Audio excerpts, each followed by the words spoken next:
páni, ja vás zdravím pri novom videu. Dneska sme tu pretože včera som bol na Beetlejuice a no, toto bude trošku kontroverznejšie. Nemusíte sa báť, je to lepšie ako je Vrána, je to lepšie ako Argyle, ale proste ten film má strašne veľa tém.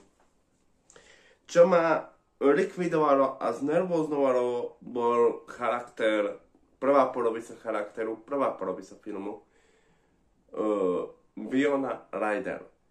Prečo zasa raz musíme vidieť, ako je stroskotaná hrdinka? Videli sme to v Halloweene. Tí, ktorí majú radi Indiana Jonesa, videli sme to tam. Že veď Beetlejuice jednotka sa skončila, že ona je proste taká. A že proste nemá žiadne problémy iné. Nie. My to musíme dať stroskotanú matku, ktorá proste má zrej vzťah so svojou dcerou, ktorú hrá Jenna Ortega. Jenna Ortega tu nehrá Wednesday, ako by si veľa mohol myslieť, že bude hrať ako Winona Ryder jednotke. Je to úplne odlišný charakter.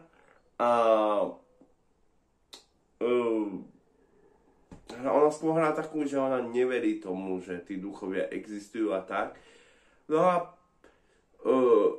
je to veľmi špeciálny film, veľmi veľa fantasy prvkov. William Dafoe je tam síce skvelý, ale úplne zbytočný, lebo on tam dojde na dané miesto a tak ideme domov, ideme head. To je celé, čo urobí.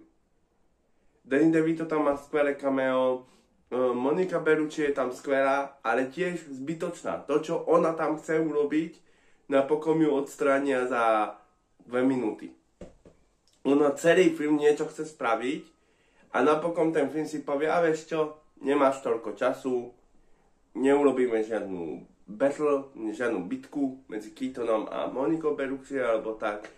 A proste celý film točí o tom jednom, že ona sa chce pomstiť, no a príde tam a nepomstí. Takže dosť také zbytočné, ale scény s ňou sú perfektne. Fakt, perfektne. A normálne som sa cítil, že sakra, tá Monica Bellucci by mala hrať vo Wednesday Mortišu, lebo je veľmi krásna, je strašne sexy a proste hodí sa na tú Mortišu. Tam, keď sa dáva dokopy jej telo, tak to je úplne ako Mortiša. Takže nemám nič proti Catherine Zeta-Jones, ale myslím si, že Monica Bellucci by bola 100-krát lepšia Mortiša, ako je Catherine Zeta-Jones. Ale to som už odbehol. Ten film je bláznivý, je komediálny, je lepší ako bol Strašidelný dom. Budem tieto dva filmy možno porovnávať, lebo tematicky sú podobné. Keaton je tam skvelý. William Dafoe a Keaton tam majú skvelú scénu. Ale príliš veľa toho je. Ako som vravel, Monica Bellucci to nemá čas uzavrieť. William Dafoe je tam doslovne zbytočný. Doslovne zbytočný. On proste nepochopil som jeho charakter, nepochopil som nič. Winona Ryder prvá polovica má na sere, druhá polovica, keď už sa začne diať aj Beetlejuice, Michael Keaton keď prichádza, tak je to tá stará Winona Ryder, ktorú sme mohli vidieť v jednotke. A možno mám ten problém aj preto, lebo som videl jednotku a hneď na to dvojku.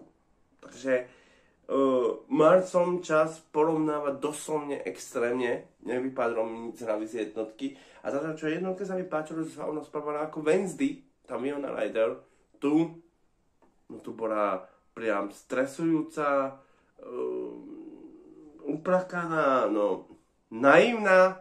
Je tam naivná, lebo ona proste tam má nejaký románik, ktorý viditeľne je tam na to, aby ju využíval, ale ona proste urobili z nej blbca, ktorá proste to nevidí a to ma trošku sralo vzhľadom na to, čo hrala jednotke, aká bola rozumná a aká ona bola prefíkaná oproti druhým. Neviem, ale potom dostala pekný uzáver toho, že proste išla za tou dcérou. Jenna Ortega je tu skvelá, má tu nejaký love story, ktorý napokon bude viac drama. A s tou Jennou Ortegou to má skvelý príbeh s tým, že ona s tým jedným tam nadobudne nejaký vzťah, myslí si, že OK, tuto by to mohlo fungovať. A paradoxne kvôli tomu sa začnú diať veci. Ja vám nechcem spoilerovať ten film. Ten film je naozaj dobrý. Choďte na ten film do kina. Mne mi príde, že by mohla byť troška film o kúsok dlhšia, o pol hodinu, aby to mohla uzavrieť aj Williama Dafoea, aj Moniku Bellucci. A kúsok by som mohol Hollywood už prestať, keď už máme filmy po rokoch, dávať nejaké stroskotané, ja pochopím pri herovíne. Lebo predsa, keď vás naháňa vrah, ktorý má masku na hlave a nožík v ruke kuchynský, tak je to creepy.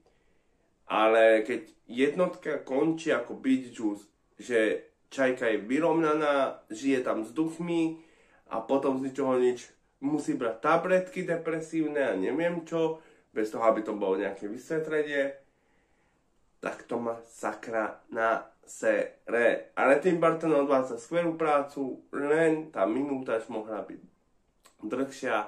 Za mňa tento film by si mohol odniesť 75%.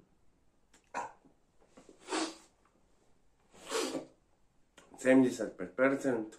Skvelá podívaná, fakt, že skvelý film. Tim Burton sa tu vyriadil, ako ho poznáme. A ja by som chcel aj Nožnicový Edward 2, po prípade Osparadiera 2 od Tima Burtona. Ale tento film je skvelý a končí sa tak, že podľa mňa bude aj trojka. No, len ju treba rýchlo natočiť, Michael Keaton už není najmladší a o 30 rokov už bude mŕtvý. Teda, myslím. Dámy a páni, ja sa s vami lúčim, 75% a vidíte, schoďte do toho do kina. Jenna Ortega tu má dosť podstatnú rolu, Monika Bellucci myslím, že zožrala film pre seba, čo sa týka krásy a sexy ako je. Winona Ryder mňa osobne trošku nasrala, ale odpúšťam jej za tú druhú polovicu. A majte sa pekne, vidíme sa na budúce a čau.